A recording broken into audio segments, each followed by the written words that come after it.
Police కుటుంబాలకు ఏమైనా ప్రత్యేక పథకాలు ఏమైనా ఏర్పాటు చేసి వాళ్ళ కుటుంబాలు ఏమైనా సంతోషంతో వస్తామని గతంలో కూడా అన్నారు. అందుకేనండి ఇప్పుడు ఇంతకు ముందు యాక్చువల్గా ఇది కూడా చేయడానికి ఏంటంటే బుడమేరు టైంలో సీఎం గారి సెక్యూరిటీలో ఉండి అనంతపురం నుంచి ఒక కానిస్టేబుల్ చనిపోయారు. కానిస్టేబుల్ చనిపోతే మేము అందరం మాట్లాడుకుని అసలు ఎంత వస్తుంది ఏంటి అన్నది చెక్ చేసుకుంటే కేవలం ఒక 10 లక్షలు 15 లక్షలు వచ్చే పరిస్థితి కనిపించింది. అంటే నిజంగా వెరీ ప్యాథటిక్ సిచ్యువేషన్. అంటే 20 సంవత్సరాలు సర్వీస్ చేసిన తర్వాత అతను సడన్గా చనిపోతే వాళ్ళ పిల్లలకు ఉద్యోగం ఇవ్వడం అనేది కారుణ్యమాకాలు, అది వేరే విషయం.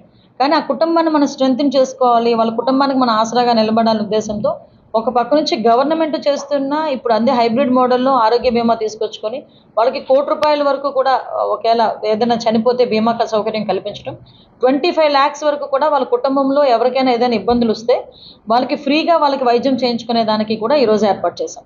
అది పక్కన పెడితే ఈరోజు పోలీస్ కుటుంబాలకు నిజంగా పోలీస్ వ్యవస్థ ఈ సందర్భంలో మెచ్చుకోవాలి.